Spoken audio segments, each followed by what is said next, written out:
Up this morning and go drop another raccoon off to White Sands. Yeah, I was a younger one. Bloodied himself up pretty good on the nose trying to get out of the cage. Had to kind of feel sorry for the little stinker, but the little stinker, just ravaged the cat room. Once they get in and you can't really keep them as pets. They make lousy pets. As they'll get into everything, eat everything, and then come back the next. They have a very high metabolism apparently. And a lot of times there are more than one. We'll see what happens. I don't want to have to haul another one off. It's a pretty drive, though. Oregon, where my grandpa used to live. Just made me think of Amy Sue, and then when we went to get gas, the little girl behind us getting gas looked a lot like my Amy. And I was just like, oh, she looks like my Amy. My little Susie Bear. But that was 30 years ago. Was it 30 years ago? It wasn't 30 years ago. Well, it's 26, close enough. Okay.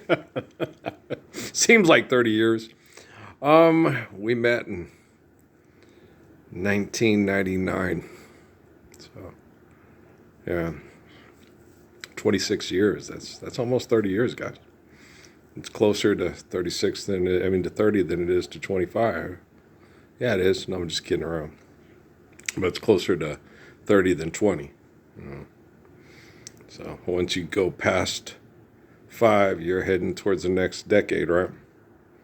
So I don't think people understand us sitting here watching the Air Force Navy game and the advertising with the Hutchinson kid from the University of Michigan, right? You're built to do this. That's not true. That's not true. You're a human being. You're not an animal. Okay, you're not a beast of burden. You ever heard the story about a man named Samson in the Bible? He used his capacity to be the strongest man in the region to protect people from coming and stealing the crops and teaching them to plant the crops too. And it wasn't woman's work. It was the work of love. Okay? I'm like Samson. And right now I'm 245 pounds. I got to get back down to about 195, which will probably get there about October or November of next year. So we're going to take it slow. I'm going to do 1 set a day for 3 months. And then the next 3 months, we're going to do 2 sets a day. Then button abs, we're going to leave at 2 sets. Once we get to 2 sets.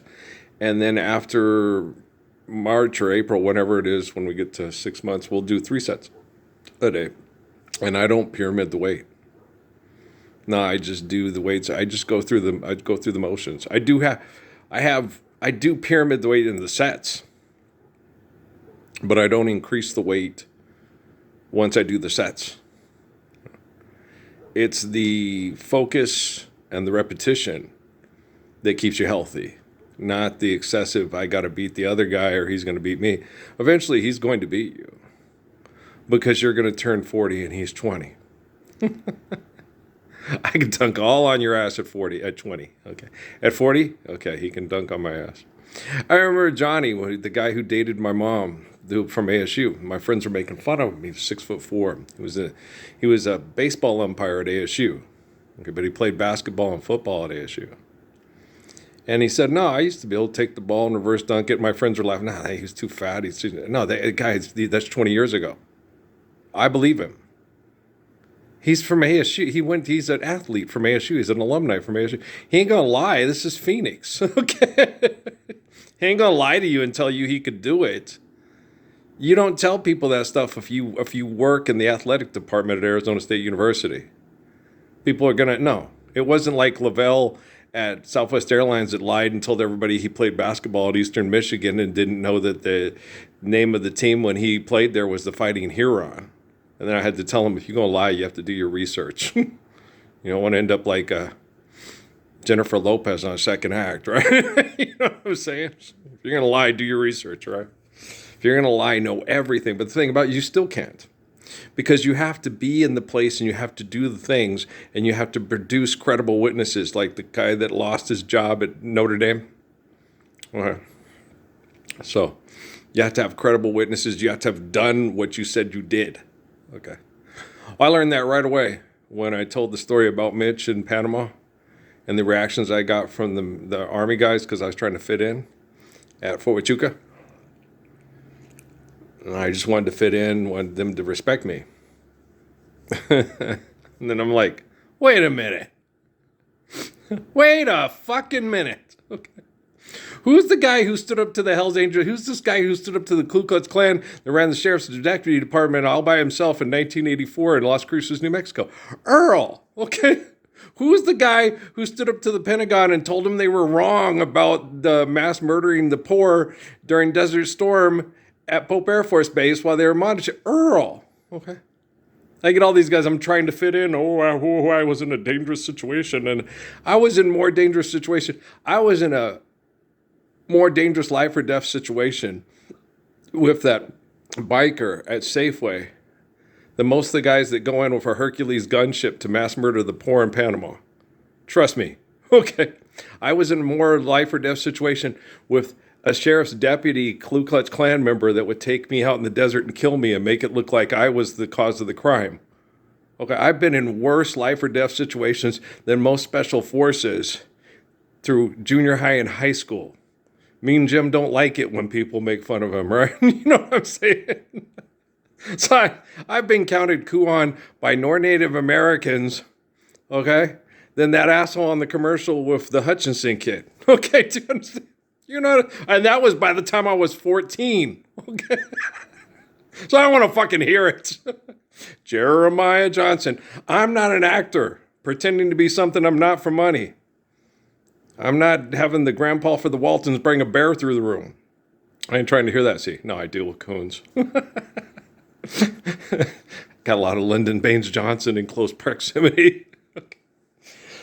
So, but no, I don't go looking for trouble. Trouble doesn't find me. Trouble is them. I don't find it. I just sit there and go, you know, you might want to live the Lord's Prayer and stop acting like a cunnilingus bitch face. Okay, but this time you have technology to, okay. Technology can process information. Technology doesn't need evidence. Technology just needs patterns of behavior. Technology just needs to understand truth, lie, good, bad, right, wrong. That's all technology needs to do. Hi, I'm the way, the truth, and the life. I'm good. They're bad. I'm truthful. They're liars. I'm right. They're wrong. Yeah. I ain't going to go to BYU with this stuff. I did have fun watching the kids play horse. They were cute. They were cute kids, yeah. The one who lost was an extremely good sport. It's hard for kids of that length to do a lot of the things that they were doing to make shots to make him miss. Okay, his length it just provides, you know, a lot of Chet Holmgren type situations. And so the things they were doing to make the shots difficult to be Cougs, right? It's going to be harder for him. Yeah. But the things that he provides to the team are going to be, you know, his length creating defensive opportunities for his teammates to get rebounds, to get block shots knocked to them. So he brings a lot to the table to the team, like Chet Holmgren does to the Thunder. That it doesn't require, you know, any kind of trick shot or things and maneuver and stuff like that. He's the one you have to maneuver around. So he was a very good sport, Mr. Pie in the Face. He was cute. He was a very sweet kid.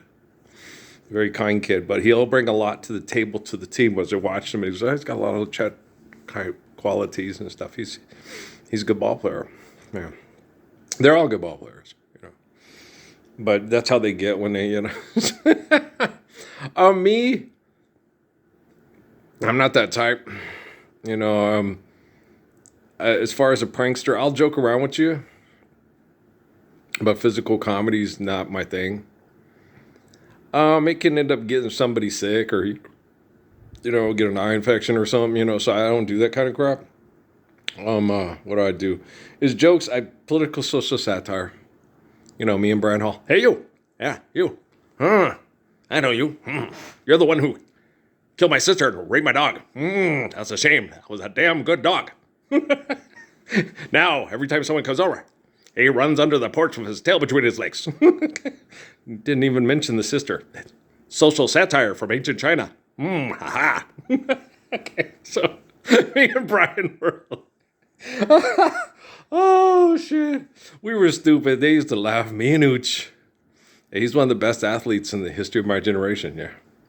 Brian Leroy Hall, leading scorer from the junior national soccer team with Eric Walinda. Yeah, but none of you ever heard of him because they hired a new coach, and he said that the old Brazilian style was out of style and wasn't as effective, and it's going to go for the European middle thing. It's because the Europeans cheat with the refs and stuff. Yeah.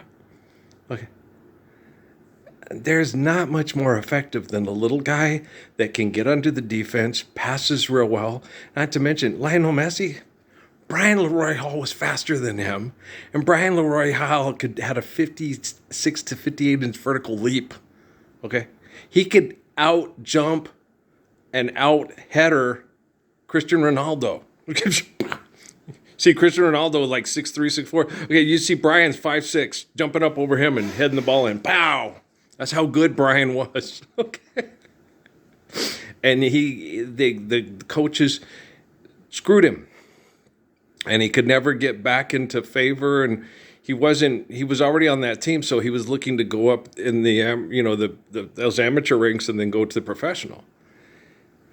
And he didn't do the things required academically to get himself in Duke or the other soccer schools. Campbell was talking about giving him a scholarship, but it's a young man's game, and that time they thought it'd come and pass, but he was still very athletic.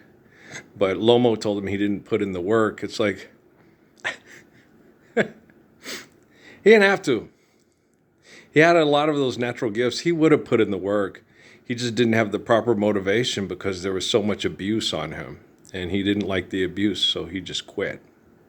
He's a lot like me. We were very much alike in spirit and nature. Brian was more like his mother and less like his father. And Kenny had a lot of traits like Pat, too. Mont was very cerebral, but yeah. Johnny was a physical scientist at the Pentagon. And people, when they see an advantage and they take advantage of a situation, it's not an advantage. Okay. Trust, honor, and character will only lie with those who are worthy. Money's a whore shall lie with anybody. A woman who judges you by the size of your genitalia is a whore. What do you care what she thinks of you? Right? So you got to understand eternity, and you got to be a man. Okay? And you got to understand the example of manhood is Earl, the son of Ralph and Mary in the book of Revelation during the apocalypse. I happen to be Earl, the son of Ralph and Mary.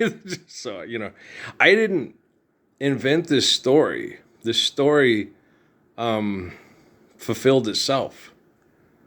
Okay, I didn't ask for this. And then I thought for sure, like I was telling Dad when we were driving the thing, I thought for sure once I came back from Sierra Vista to Cruces, and I had done everything necessary in the timetables to prove myself righteous and strong and holy and protecting the innocent from the guilty with what happened with Amy and Natty, that they would, we wouldn't be going through. You guys don't want to know what happened at Epstein. Because if you find out what happens with Epstein, you'd find out what happened to Earl. And what happened to Earl is way more sad than what happened to those actresses that wanted to be softcore to hardcore porn stars for millions of dollars, but do it the right way. I'm the living embodiment of the Lord's Prayer. And they wanted to eliminate that because they thought it was fantasy and wasn't hard work. It's hard work to be the living embodiment of the Lord's Prayer, surrounded by a bunch of murdering whores that are jealous of you, that try to make it look like you don't exist and that you're as big of a pervert as they are, but you're the only thing that stops their perversion. It's hard work. Trust me. Okay. Love you.